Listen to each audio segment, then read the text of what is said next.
안녕하세요. 토요미스테리 디바제시카입니다. 여러분의 구독은 저에게 큰 힘이 됩니다. 2014년 6월 남편 데릭과 아내 마리아, 이 브로더스 가족은 3명의 자녀들과 함께 뉴저지주에 있는 657 블리바드 웨스트필드로 이사를 옵니다. 아내 마리아는 어렸을 적 이 주변에 거주한 적이 있었기에 아주 친숙한 동네였는데요. 이 집은 방이 6개나 되고 무려 13억을 윗도는 고급 주택이었습니다. 이 근방 또한 다른 좋은 주택들이 즐비한 곳이었죠. 뉴저지 웨스트필드는 미 전역에서 안전한 동네 30위에 들 만큼 굉장히 좋은 동네였습니다. 그러다 보니 부부는 이제 학교에 가게 되는 아이들의 학군을 생각했을 때 최적의 장소였겠죠. 그렇게 부부가 가족들과 함께 꿈에 그리던 집에 이사 올 날만을 기다리고 있었습니다. 계약서에 도장을 찍었고 3일 후 아직 이사도 오지 않은 상태에서 이 집에 편지 한 통이 도착합니다. 봉투에 쓰여진 손글씨에는 새로운 주인에게 라고 적혀 있는데요. 두께를 봤는데 몇 장의 편지가 안에 꽤 묵직하게 있는 것 같은 느낌이었습니다. 열어보니까 안에 내용은 타이핑, 워드로 써져 있었는데 내용을 읽어봅니다. 657 블리바드 새 주인에게 환영합니다. 어떻게 여기로 이사 오게 되었나요? 저희 가족은 수십 년간 이 집을 지켜오고 있습니다. 이번이 110년째죠. 저희 할아버지가 1920년대, 그리고 나의 아버지가 1960년대, 그리고 지금은 제가 하고 있습니다. 제가 누구냐고요? 이 집 앞에는 하루에도 수십 대의 차가 다닙니다. 사람들도 앞을 지나가고요. 그중 하나가 저일 겁니다. 편지를 받은 부부는 생각했습니다. 아니, 이 집에 큰 애정을 가진 근처 이웃이 보냈나? 뭔가 주의사항을 알려주려는 건가? 부부는 편지의 다음 장을 넘겨봅니다. 아이들이 있으시더라고요. 세어보니까 3명이던데 지난번 집은 이 아이들 키우기엔 좀 작았나 봐요. 아니면 나한테 아이들을 데려온 겁니까? 내가 그 집 애들 이름을 다 알 때쯤이면 나에게 데리고 오겠지요. 응? 이 편지가 도대체 무슨 이야기를 하고 있는 거죠? 편지의 마지막 보네니의 이름은 손글씨로 적혀 있었습니다. 영어로 The Watcher. 해석하면 watch, 보다에 이 알이 붙어서 보고 있는 자라는 뜻인데요. 편지를 읽은 부부는 이걸 장난으로 여기기엔 좀 꺼림직하다라는 기분이 듭니다. 마치 누군가가 이 집을 감시하고 있고 우리 아이들을 데려가겠다라는 내용으로도 좀 위협적이게 해석이 가능했기 때문이죠. 그래서 먼저 이들은 이 부부에게 집을 팔았던 전 주인 존과 안드레아 부부를 찾아갑니다.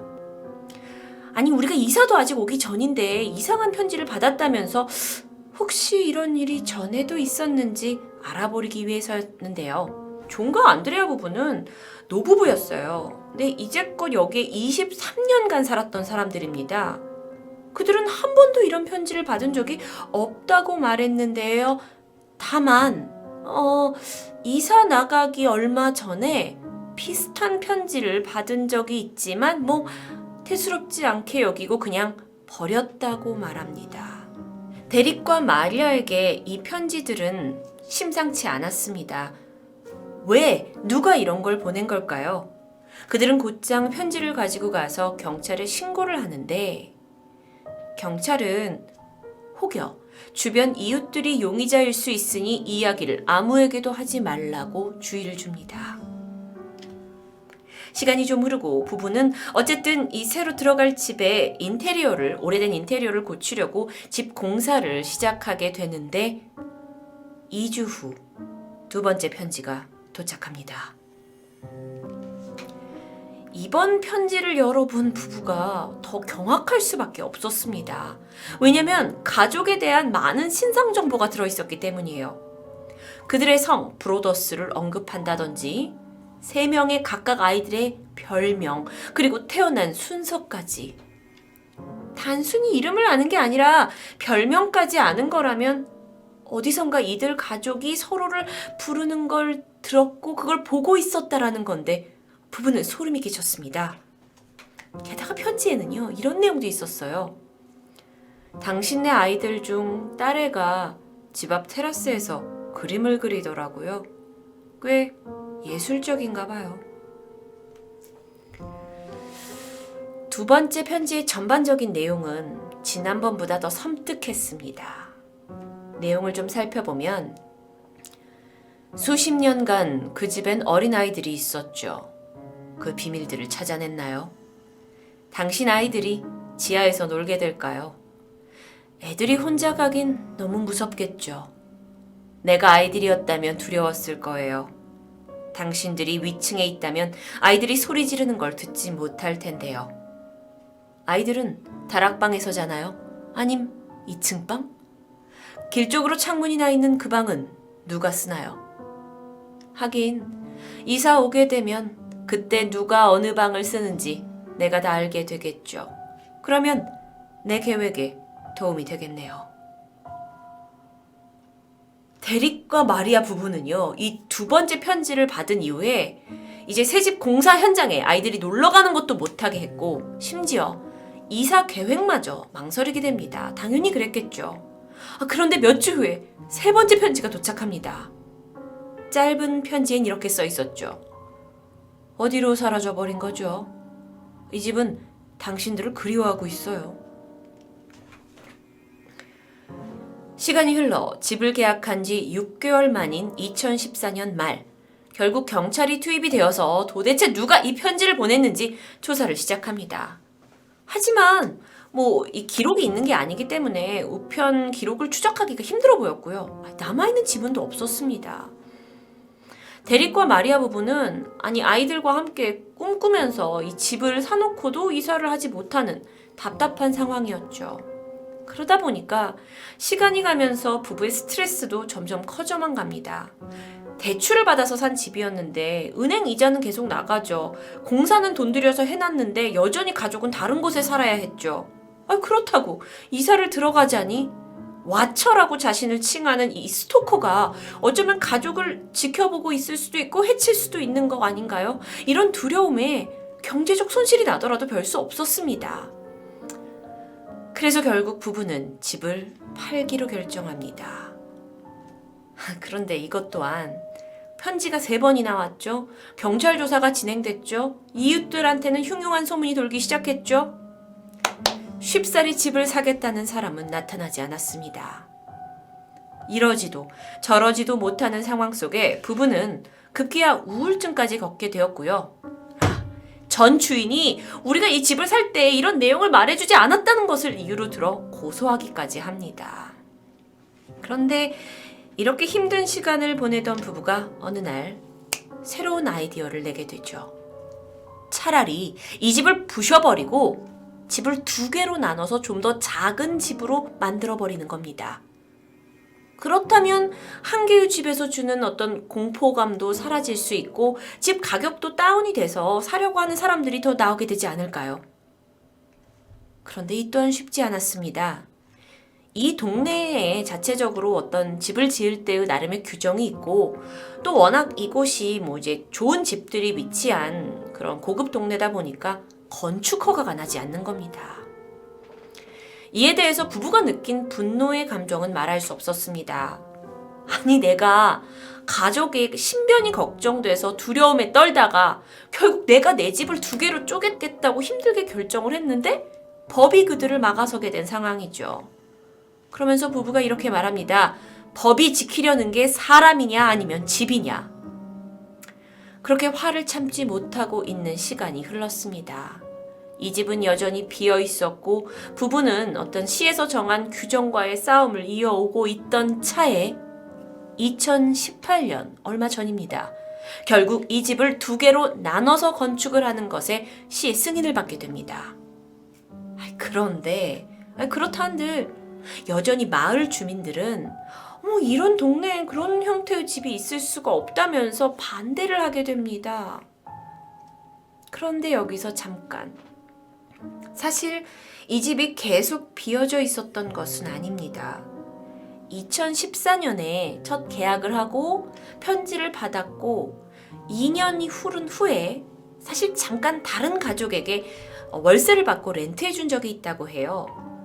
그때 이사 온 가족들은 이미 아이들이 다 장성한 상태였고 집에 큰 개 2마리도 있었기 때문에 이 집의 루머에 대해서 대수롭게 여기지 않는 듯 했는데요. 다만 그들 또한 이 루머를 익히 알고 있었기 때문에 계약 조항을 덧붙입니다. 혹여 우리가 살면서 그 더 왓처라는 사람으로부터 또 다른 편지를 받게 된다면 바로 나가도 된다 라는 조항이었습니다. 그런데 이들이 이사를 들어오고 2주 만에 편지가 도착합니다. 이 편지는 데릭과 마리아 부부에게 온 편지였는데 이전과는 다르게 편지의 시작에서부터 이 왓처라는 사람의 분노가 엿보입니다. 2.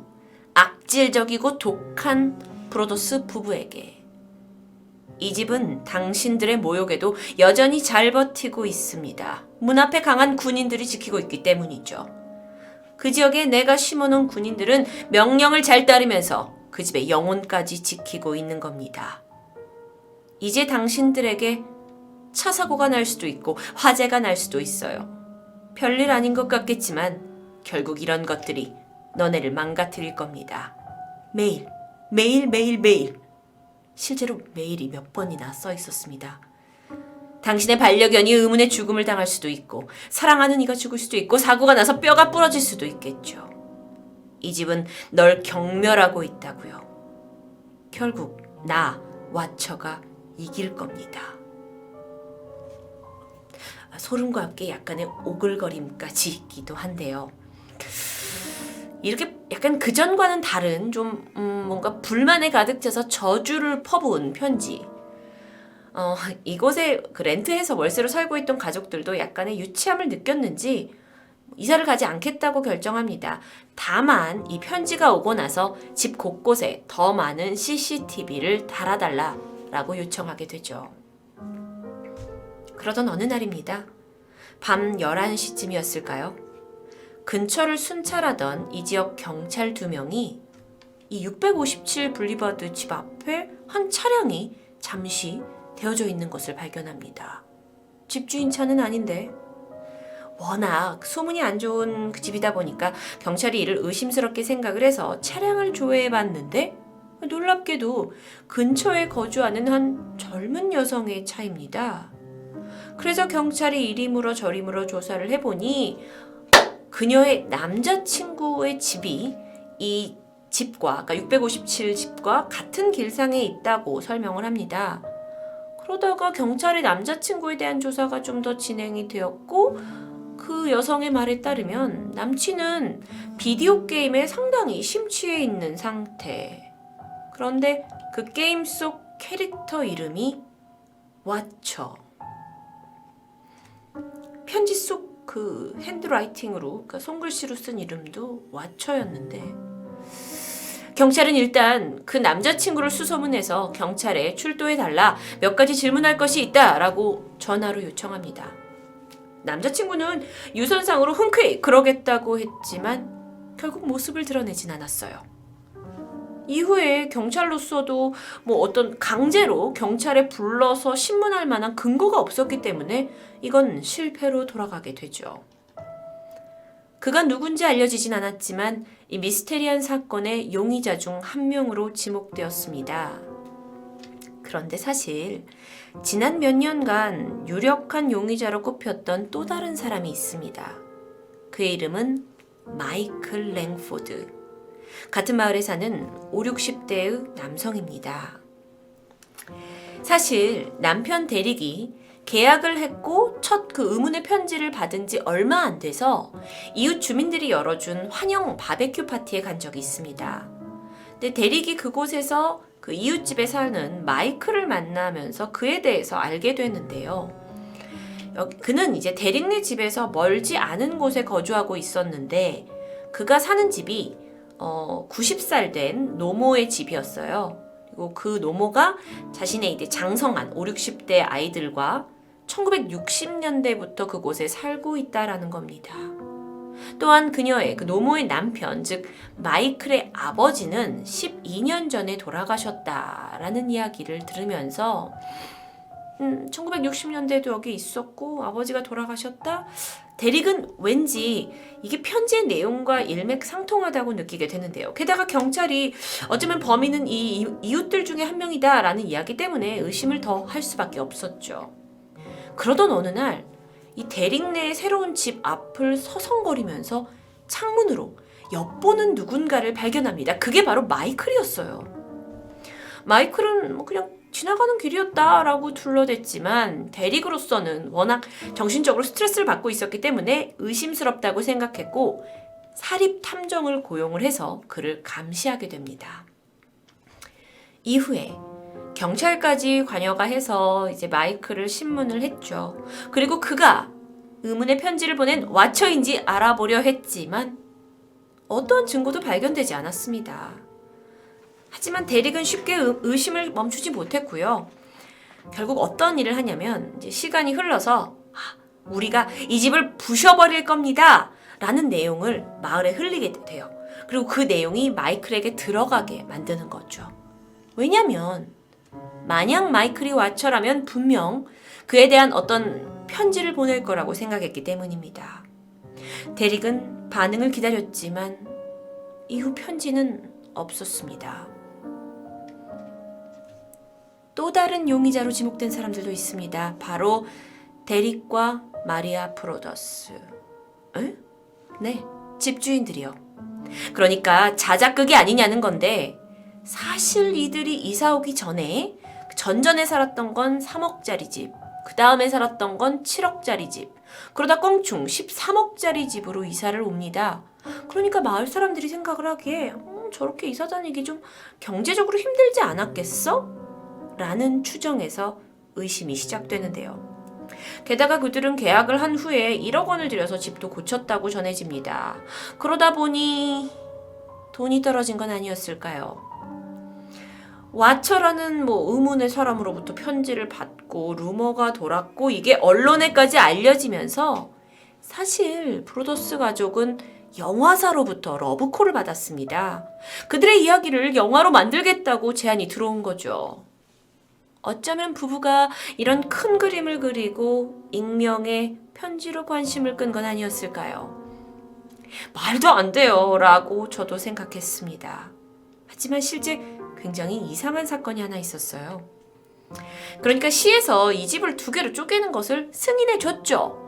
근데도 불구하고 이웃들은 어머 뭐야 우리 동네 그런 집이 있으면 어떻게 하고 반대하는 사람들이 있었습니다. 그들 중 강하게 반대하는 한 명이 또 다른 편지를 받은 겁니다. 이 편지는 브로더스 부부의 친구라는 이름으로 왔는데 그들을 위협하는 내용이었죠. 근데 조사를 해보니까 이 편지는 대릭이 보낸 거였습니다. 남편 대릭이요. 그래서 경찰이 물었죠. 너 왜 이거 보냈니? 그랬더니 내가 수년간 이 집 때문에 힘들게 싸우고 있는데 그걸 반대하는 사람들이 너무 미웠고 이제 증오감이 들어서 썼다. 라고 설명을 하면서 자기는 이게 처음이자 정말 마지막이다라고 말합니다. 하지만 이런 행동 때문에 결국 이 모든 게 자작극 아니야?